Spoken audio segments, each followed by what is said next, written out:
Olá, meu amigo, olá, minha amiga. Estou eu aqui de novo, o seu professor de Direito Empresarial, Giovanni Magalhães, o 01, para te garantir aí as suas 5 questões de Direito Empresarial nesse nosso curso de reta final, nesse belo projeto Somos OAB. Quero nessa minha videoaula de hoje te apresentar aquele que talvez seja o tema mais corriqueiro em matéria de concursos em geral e em matéria do nosso exame de ordem, seja para você que vai fazer a primeira fase, seja até para você que vai fazer a segunda fase da OAB em matéria de direito empresarial, que é o tema relativo à sociedade limitada, a famosa LTDA. Meu caro, minha cara, repare, é na base de 90% a estatística das juntas comerciais estados por estados de registros de LTDA em detrimento das demais possibilidades empresariais de registro que a gente tenha. Daí se releva a importância do estudo relativo à sociedade limitada para o nosso exame de ordem. Tá? Não é à toa que prova sim, prova não, sempre aparecem questões sobre LTDA, às vezes acontecendo de ter no mesmo exame até mais de uma questão, 2 questões sobre esse tema, que é um tema fácil de você ver, é um tema fácil de você estudar. São somente 35 artigos previstos no Código Civil e eu já quero combinar com você meu projeto de caveira, a seguinte missão. De hoje até o seu exame de ordem, você vai se comprometer comigo a fazer todo dia a leitura desses dispositivos legais. Você não vai perder mais do que meia hora do seu dia em lendo os artigos 1052 a 1086 do Código Civil. E esses dispositivos, eles têm uma força tremenda para o exame de ordem. Eles podem te ajudar a te dar até 4 questões em matéria de exame de ordem, tá? Não só nas questões de empresarial, mas às vezes uma questão de tributário você resolve muitas vezes tendo a noção de LTDA, uma questão de consumidor também, uma questão de administrativo, até mesmo uma questão lá, não é, relativa ao Estatuto da OAB no âmbito das sociedades de advogados. Então vale a pena você fazer esse estudo, vale a pena você fazer a leitura desses dispositivos legais, que eu quero aqui te dar, enfim, os principais aspectos disso. Tá? E, colado nela, na LTDA, a gente tem a figura da IRELI, a Empresa Individual de Responsabilidade Limitada, a grande novidade jurídica que nós tivemos aí ao longo da última década, criada pelo legislador brasileiro em 2011 e que vem sendo, desde lá, né, sempre muito cobrada, sempre muito exigida nos concursos e no exame de ordem. Tranquilo? Bom, então, isso é o que eu quero te mostrar hoje. Essa é a ideia que eu quero te passar para garantir para você pelo menos mais uma questão nessa nossa aula, nesse nosso bloco. Vem comigo, então. Primeira coisa que eu quero te mostrar em nível de considerações gerais sobre a sociedade limitada diz respeito justamente o quê? Diz respeito justamente à chamada responsabilidade. A chamada responsabilidade patrimonial dos sócios. A chamada responsabilidade patrimonial dos sócios, que a gente vai ver lá no artigo 1052 do Código Civil. Repara comigo uma coisa, essa é uma questão muito comum de ver, né? Imagina, você é credor de uma determinada sociedade, você é credor especificamente falando da pessoa jurídica da sociedade e não de maneira particular, de maneira privada de um determinado sócio. É credor da sociedade. Imagine que a sociedade não tenha, naquele momento da sua cobrança, dinheiro, patrimônio para poder te pagar. Você poderia chegar a fazer essa cobrança em cima do patrimônio dos sócios? Essa é uma questão muito comum, muito importante na prática e para o exame de ordem também. E com um detalhe, tá? Você poderia chegar ao patrimônio pessoal dos sócios sem precisar fazer uso da desconsideração da personalidade jurídica, porque nesse momento certamente você pode estar pensando, Giovanni, eu posso, vou na desconsideração e chego no patrimônio do sócio. Mas para dificultar, então, vamos nessa linha de raciocínio. Você está diante de uma situação em que não cabe desconsideração da personalidade jurídica. Você é credor de uma sociedade e aquela sociedade não tem patrimônio próprio para te pagar. Pode-se chegar no patrimônio dos sócios? Como é que fica isso? O regramento disso, para a sociedade limitada, está no artigo 1052 do Código Civil, que vai te dizer o quê? Que na sociedade limitada, cada sócio responde pela cota subscrita, mas todos os sócios são solidariamente responsáveis pela integralização do capital social. E aí, não custa nada você perceber aqui comigo um quadrinho para tentar tornar esse dispositivo um tanto quanto mais didático para você compreender. Repara uma coisa comigo. Imagina o seguinte. Imagina que a gente está diante de uma sociedade limitada em que você tem no contrato social dela a informação de que uma cota vale R$1. Imagina que você tem essa informação lá no contrato social da sua sociedade limitada. Aí você tem mais o quê? Você tem nessa sociedade, suponhamos, 2 sócios. Pessoa A, pessoa B. O que acontece?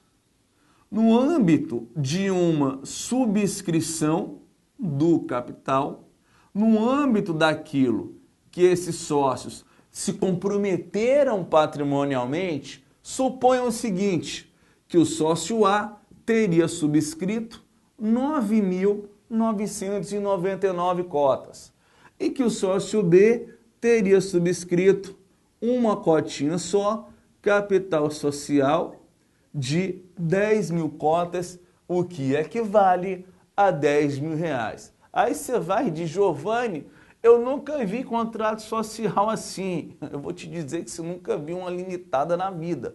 Todas elas são quase sempre assim, tá? Bom, isso é o que a gente chama de subscrição do capital, né? Aquilo que os sócios evidentemente se comprometeram contratualmente a investir. Já que a gente vai examinar responsabilidade patrimonial, é importante a gente perceber aquilo que está realizado, aquilo que está efetivado desse compromisso patrimonial feito. Suponha que o sócio A tenha realizado somente R$999.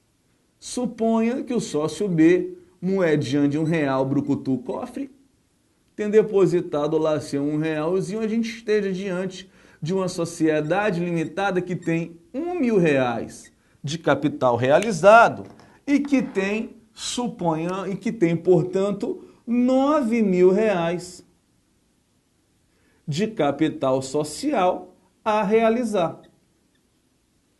Vem então a pergunta, né? De quem que é essa conta? Do sócio A, letra A, do sócio B, letra B, dos sócios A e B, conjuntamente, solidariamente, letra C, ou de nenhum dos dois, essa sociedade está falida, né? Resposta correta para isso, à luz do que nos mostra o artigo 1052, é que os sócios A e B são solidários pela integralização do capital social. Sócio A subscreveu 9.999 e só pagou 999, essa conta de 9.000 é dele. Sócio B comprou 1, pagou 1, a sua conta ele está paga, mas ele está solidariamente responsável pelo pagamento que faltar para a integralização do capital social.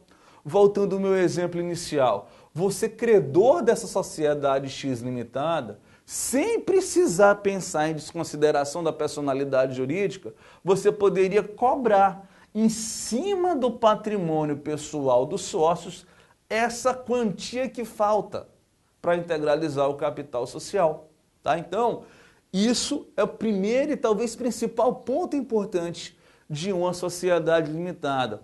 Qual seja o fato de que verdadeiramente a responsabilidade limitada na LTDA, ela só acontece para todos os sócios no mesmo momento.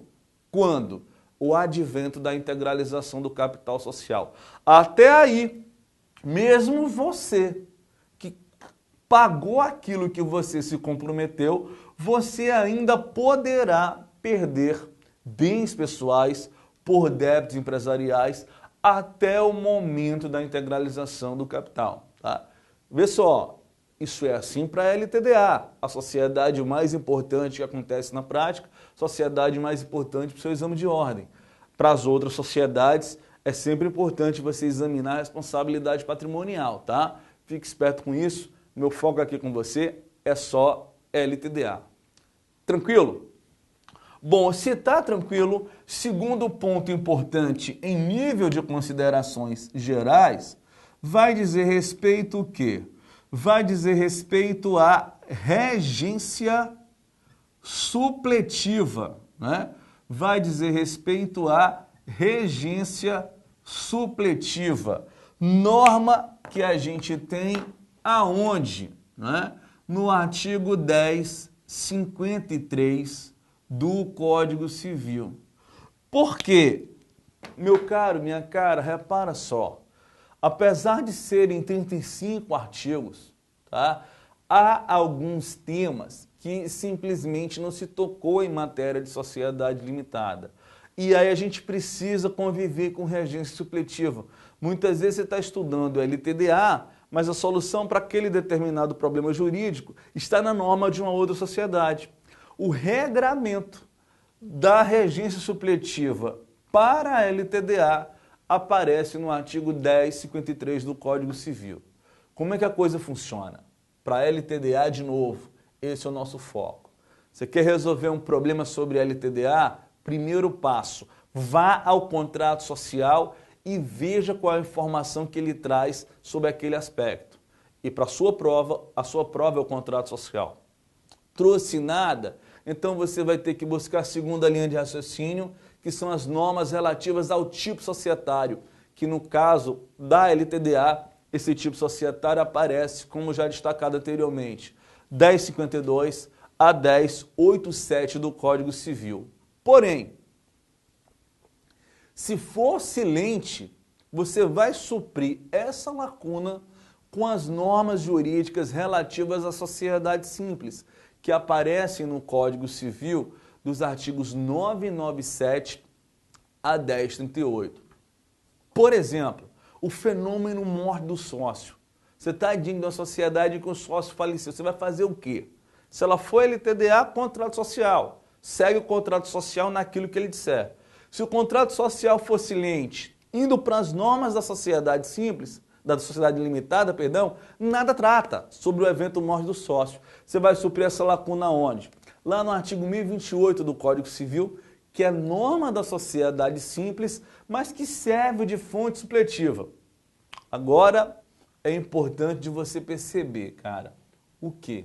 Que o contrato social da LTDA pode, se for expresso, alterar a regência supletiva das normas da sociedade simples para as normas da sociedade anônima prevista da Lei 6404.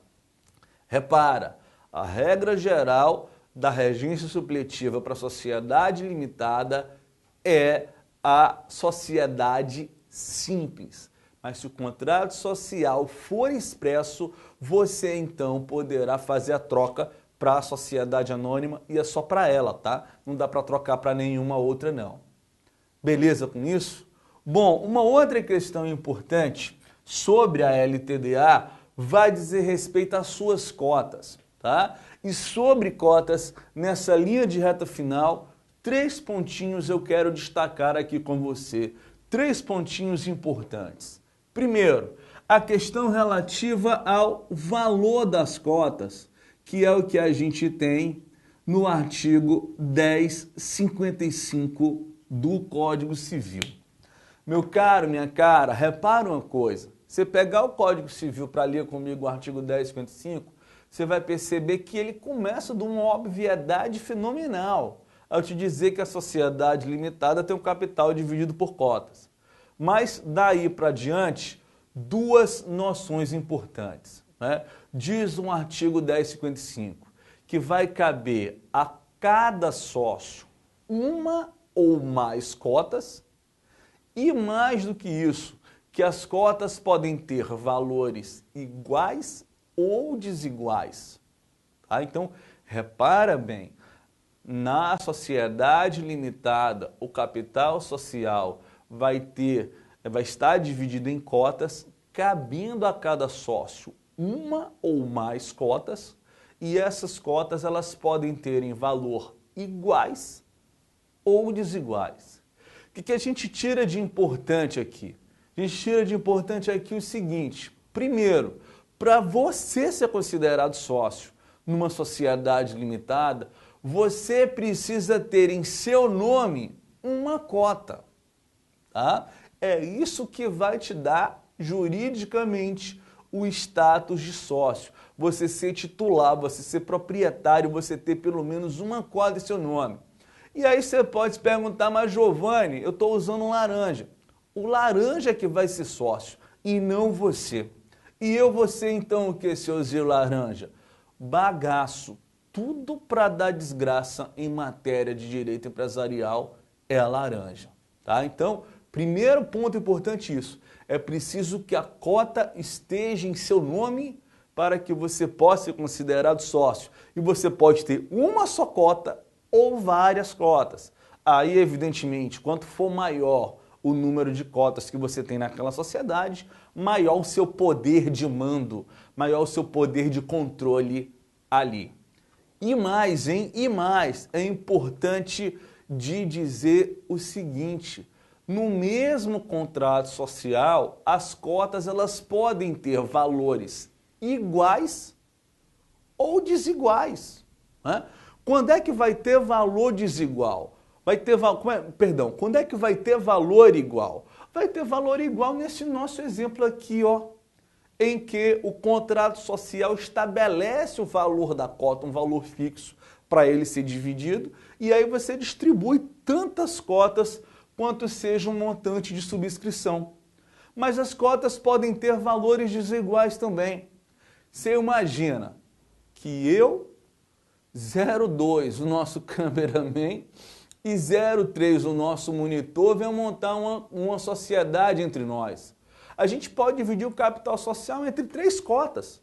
Uma cota para cada um de nós. E essas cotas elas terão, então, valores diferentes a depender do envolvimento financeiro que a gente vai ter com uma sociedade. Isso é importante destacar.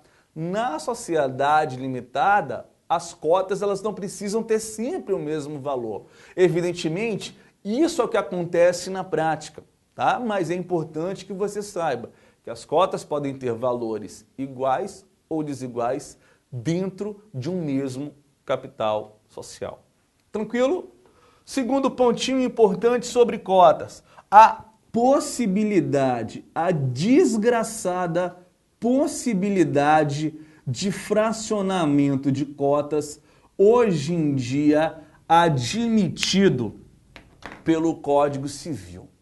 Meus amigos, não teve desgraça maior das várias desgraças que o legislador civil fez do que isso aqui, do que permitir que cotas venham a serem fracionadas por ocasião da sua transferência, seja inter vivos, seja causa mortes, tá?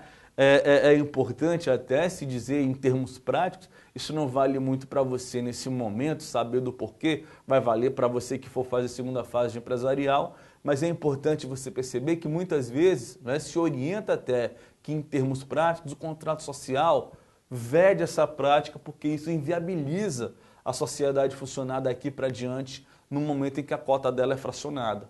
A ideia aqui é exatamente o quê? Eu sou titular de uma cota, eu faleci, deixei 3 herdeiros. Hoje, por força do artigo 1056, os 3 herdeiros podem fazer um fracionamento de cotas, dividir entre eles 1/3 de cota para cada um e com um detalhe. Como a gente viu agora, se a cota pode ter valor igual ou desigual, o pedaço da cota também, o que vai tornar inviável uma sociedade, tá? Mas, volto a insistir, para fins de primeira fase do exame de ordem, a nossa preocupação atual é importante que você saiba disso, que o legislador hoje, com o advento do Código Civil, lá no artigo 1056, permite que as cotas venham a ser fracionadas. Elas são indivisíveis perante a sociedade, mas perante os sócios, essas cotas elas podem vir a ser fracionadas por ocasião da sua transferência, seja transferência contratual, intervivos, seja causa-mortes por herança. Beleza? Terceiro ponto importante sobre cotas ainda, que você precisa saber para o seu exame de ordem, é o artigo 1057 do Código Civil, que vai tratar aí a questão relativa à cessão de cotas. Meus amigos, uma vez mais, tudo parte daquilo que o contrato social disser. E o contrato social, nesse tema, ele pode ir aos 2 extremos. Ele pode estabelecer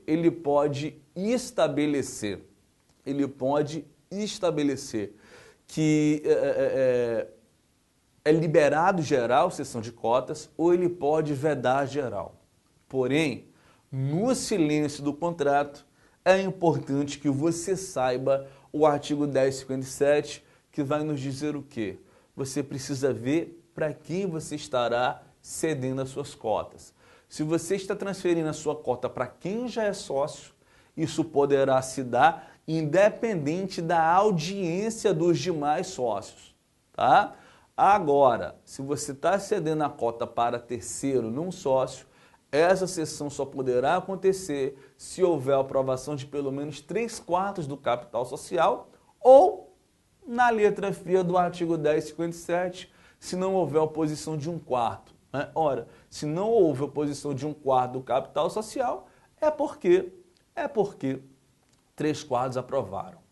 Beleza? Então, fique esperto com esses 3 temas, vem sempre em matéria de exame de ordem. Para a gente fechar então o LTDA e falar um pouquinho de EIRELI para você, eu quero falar ainda sobre modificação do capital, seja pelo aumento, que a gente vai ver no artigo 1081 do Código Civil, seja para a redução, que a gente vai ver no artigo 1082 a 1084 do mesmo Código Civil. Quero chamar a atenção para você sobre algumas coisas. Primeiro ponto importante, e olhando para o aumento. Primeiro ponto importante, para que você possa realizar o aumento de capital social, é preciso que tenha ocorrido a integralização inicial do capital definido no contrato. Voltando para o nosso exemplo aqui, nesse momento a gente ainda não pode pensar em aumentar o capital social porque ele não está devidamente integralizado, ele não está totalmente pago. É um capital de R$10.000 que só foi pago 1.000. Eu preciso da integralização do capital social para que ele possa ser aumentado. Primeiro ponto importante sobre o aumento. Segundo ponto importante sobre o aumento, tá? Definido o aumento do capital social, a lei estabelece aí, nos parágrafos do artigo 1081, o quê? Que os sócios terão o direito de preferência para a aquisição das novas cotas. Mas é importante de você perceber, hein, que essa preferência ela se dá em conformidade com a participação do capital. Ou seja, se você é sócio de uma LTDA e tem nela 20% do capital, Toda vez que a sociedade for fazer a operação de aumento de capital, você terá direito a adquirir 20% das novas cotas. Tá? Então, esse é um segundo ponto importante. O estabelecimento de um direito de preferência para a aquisição das novas cotas, que deve ser exercida no prazo de 30 dias da data da Assembleia que deliberou a necessidade de aumento. E, além disso, é importante de dizer que esse aumento ele só vai ser devidamente configurado após o registro, né, do aditivo, da alteração do contrato social, trazendo para a junta comercial o novo valor de capital, a aprovação do ingresso dos novos sócios que eventualmente precisarão ter acontecido de maneira prévia a esse registro mediante a Assembleia. Tá? Então, nós temos esses 3 pontos aí importantes sobre aumento de capital. Já sobre a redução, o que a gente tem aí nos artigos 1082 a 1084. Repare, por vontade da sociedade, o capital social poderá ser reduzido em 2 hipóteses. Primeira delas, quando a sociedade sofrer, perdas irreparáveis. O que é perda irreparável, meu caro? O que é perda irreparável? É aquela situação em que a sociedade, ao longo do tempo, ela veio amargando prejuízos. E aí, quando ela se estabiliza de um ponto de vista patrimonial, ela se estabiliza em que o valor do patrimônio vai ficar oscilando sempre no valor abaixo ao valor do capital social registrado, ou seja, com os novos lucros, ela não consegue recompor o valor patrimonial aí do capital social que ela perder em razão dos prejuízos. Toda vez que isso acontece, nós estaríamos diante das chamadas perdas irreparáveis e nessa situação é possível se fazer a redução do capital social para um montante a partir do que, os sócios possam aí voltar a retirar lucros daquela sociedade, com detalhe relevante e digno de nota. No caso da redução do capital por perdas irreparáveis, eu preciso do capital integralizado. O outro caso de redução é quando o capital social é excessivo. Você imagina, você vai montar uma sociedade limitada, você define como capital social o valor de R$500 mil, o montante de investimento. Você começa a investir lá com seu sócio e tudo mais, e aí quando você coloca no negócio R$300 mil, suponhamos, essa sociedade começa a funcionar já e de maneira lucrativa. Aí vem a pergunta, faz sentido deixar o capital social lá em 500 mil se ela já está funcionando lucrativamente com 300?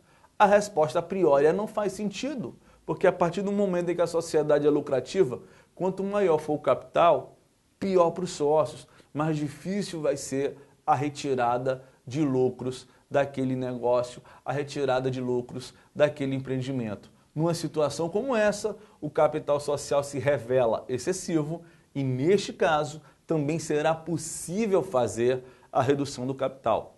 No caso da redução do capital por perdas irreparáveis, a redução é feita diminuindo o valor da cota. O valor da cota, que era R$1, passa a ser 70 centavos, 60 centavos, a depender do montante da redução. No caso do capital excessivo, das duas uma, ou se devolve algum valor para o sócio, ou se dispensa as contribuições a seguir que ele deveria ter feito, mas não fez. Tá? Com um detalhe ainda importante, neste caso da redução do capital, pelo fato dele se revelar excessivo, o credor que se achar prejudicado por essa redução, ele tem o direito de, em até 90 dias, manifestar oposição a essa redução. E aí, se isso acontece, das duas uma, ou esse credor precisa ser pago, ou de algum modo garantido para que você possa conseguir registrar na junta comercial o aditivo provocando essa redução. Beleza com isso? Para fechar o nosso pacote, que a plaquinha já está levantando, eu quero te apresentar então agora algumas questõezinhas sobre a Eireli. Importante de você saber, alguns amigos, colegas professores chamam Eireli, eu prefiro Eireli, tá? Empresa individual de responsabilidade limitada. Para sua prova, pensando em primeira fase, 3 pontos, dos quais o terceiro é o mais relevante. Mas vamos aos 3 pontos. Primeiro, no que diz respeito à sua natureza jurídica. Houve no passado uma discussão sobre o que seria a Eireli. Ela seria uma sociedade limitada de um único sócio? Ela seria uma outra coisa? O que é a Eireli? Tá? Hoje em dia, o entendimento já está configurado e é importante você saber isso. Que a Eireli, ela é uma nova modalidade de pessoa jurídica. Ela é uma nova modalidade, faltou o li aqui, ela é uma nova modalidade de pessoa jurídica, tá? Não dá para você entender, à luz, portanto, da nossa legislação, a Eireli como sendo uma sociedade limitada de um sócio só. E de onde é que sai isso? Isso vai sair, meu caro, justamente do artigo 44 do Código Civil, que recebeu um inciso 6. Com o advento aí da Lei 12.441 de 2011, a lei que positivou a Eireli. Repara que eu já tenho aqui no 44, no inciso 2, a menção aqui: sociedades podem ser pessoas jurídicas, independentemente do número de sócios. Tenha 500 sócios, tenha 5 sócios ou tenha 0,5 sócios, é a sociedade, tá? Se fosse para a Eireli ser uma sociedade limitada de um sócio só, o legislador não tinha criado esse inciso 6 aqui, porque se trata de um rol taxativo, tá? Única modalidade de pessoa jurídica, e aí a ideia é essa. Para atividades econômicas, a gente tem hoje sociedades e Eireli. Para atividades não econômicas, a gente tem as demais pessoas jurídicas previstas aí no Código Civil, tá? No artigo 44. Sobre a Eireli ainda, importante da gente perceber Constituição e requisitos, né? Ou, dizendo de outro modo, é importante a gente dar uma passeada pelo seu regime jurídico, que aparece no artigo 980-A, que fora inserido pela Lei 12.441. Repara comigo, a gente pode falar em Constituição originária ou Constituição derivada. E é importante de você perceber essa diferença, tá? Uma diferença conceitual importante. Constituição originária é aquela situação em que você já vai à junta comercial buscar o seu registro empresarial como Eireli. Já a Constituição derivada não, você tinha um registro anterior, seja como empresário individual, seja como sociedade empresária, e você passou então a ter, né? Você passou então a fazer a chamada migração de registro. Desse registro anterior, você se transformou para a Eireli. Aqui nós temos a Constituição derivada. E aí é importante de você perceber exatamente o seguinte: seja para a Constituição originária, seja para a Constituição derivada, nós vamos ter os mesmos requisitos. Os mesmos requisitos. Quais? Primeiro requisito importante: um valor mínimo de capital. Um valor mínimo de capital. Que valor é esse? O capital da Eireli, ele precisa ser maior que 100 salários mínimos. Se o seu capital é menor do que isso, você não consegue se registrar como Eireli. Ah, Giovanni, eu era uma LTDA, o meu capital social era só de 50 mil reais. Posso virar Eireli? Pode. Preciso primeiro de um aditivo para corrigir esse requisito, para depois fazer a migração de registro. Mas não é só. Além disso, é preciso que a integralização desse capital ocorra já na Constituição. A integralização do capital ocorra já na Constituição. tá?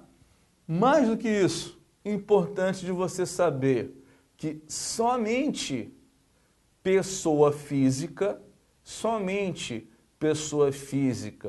ou natural é que poderá constituir EIRELI. Logo que essa lei foi criada, a Lei 12.441 de 2011, incorporada no Código Civil, houve uma discussão, aconteceram de pessoas jurídicas constituírem EIRELI, mas enfim, se pacificou o entendimento, o DNRC inclusive normatizou, resolvendo essa controvérsia com essa ideia de que só pessoa física pode ser titular, pode ser dona de uma EIRELI e, além disso, é aquilo. Cada titular será titular de, no máximo, uma EIRELI. Cada EIRELI terá somente um único dono. Resultado, se você é titular da EIRELI 1 e você quer passar a ser titular da EIRELI 2, das duas uma. Ou você vende ou você desfaz a EIRELI 1. A lei não admite que alguém constitua mais de uma EIRELI ao mesmo tempo. Mas atenção, isso não proíbe que você seja sócio em outras sociedades limitadas ou anônimas. O que você não pode é ser dono, é ser titular de mais de uma EIRELI ao mesmo tempo. E por final, plaquinha aí já está levantando, e por final, importante de dizer para você o quê? Talvez a parte mais importante do artigo 980-A seja justamente o parágrafo 6º, que vai nos dizer o quê? Olha, naquilo que a lei não regulamentar, e ela regulamenta muito pouco, naquilo que a lei não regulamentar, nós vamos usar as normas aí da